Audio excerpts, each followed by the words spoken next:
All right, I'm going to explain the rules for our in-house tournament events. And first I'm going to be talking about the performance events. So there's two different kinds of performance events. There's sets and there's forms. And while there's different divisions within those sets, like there's a small samurai and a beginner and power play, and even advanced power play sets division, and there's different divisions for the forms events. All those events, whether they're sets or forms, follow the same scoring procedures and similar rules. So presentations will be done, and the students will come up one or two at a time depending on the event. We will score their entire presentation with one score. So even if they're doing three different things, whether they're doing two sets and an escape or a single form, that doesn't matter. We're assigning a single score for the entire performance, although each student will be given an individual score even if they're coming up together. So two kids come up, they get scored, each child gets a score for their entire presentation. From the moment they step in the ring until the moment they leave, that's what they're being scored on. So hopefully that's clear. And here's what the judges are scoring on. So for the sets event or for the forms event, the four categories we're scoring on are power. And the power category is not who looks the strongest from like, oh boy, that was impressive, but really just technical power. Like I tell my judges, if you close your eyes and block your ears and they hit you, how much would it hurt? That's the power category, right? Like how much force are they actually generating? So that's going to be determined by like hip movement and the speed of their punch and the follow through of their shoulder and all that stuff. That's the power category. So technical power.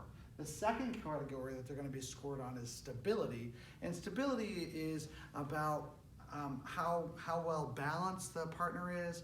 If they're doing a solo performance, how bent their knees are, how good their posture is, and in a paired performance, how good is their stability, not just independently but interdependently with their partner, because it's different when you're in contact with another human being. So that's stability, and we're looking for how hard would it be to knock this person down in that situation. Would be another way of looking at stability. And then the third category is technical, and it's all the other technical elements of the presentation. So do their hands stand guard or are they drifting? How accurate are their punches? How's their timing? So there's a lot of little elements that are in the technical score.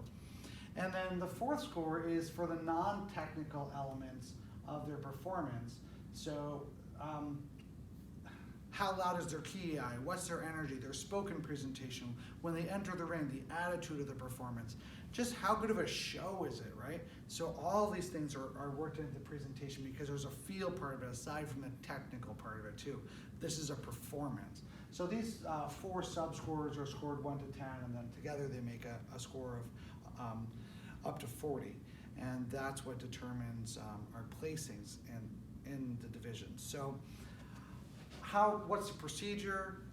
So for most of our rings for performance events, again, sets and forms, there'll be some kind of feedback round for our children's divisions. So kids will come up and get a chance to practice, we'll give them some feedback, and then we'll have them come back up a second time and actually be scored using the scoring presentation.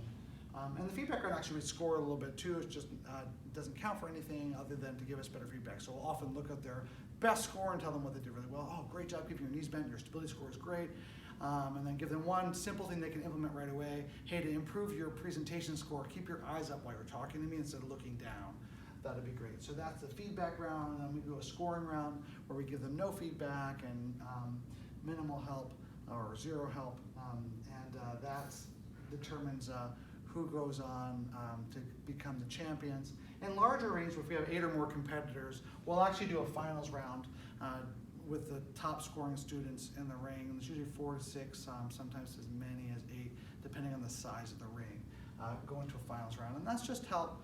Sometimes when you're looking at the 7th kid, it's hard to remember whether their details are just this much better than the 2nd kid who was also in contention for the first place. So it's valuable for everybody to have a finals round, and it gives children just one more chance to do, and adults, one more chance to do a better job. So that's the process for our sets and escapes and our forms events.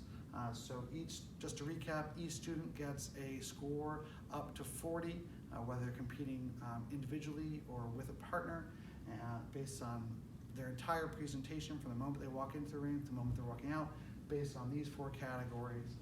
And if there's a lot of competitors in the ring, we'll also have a finals round.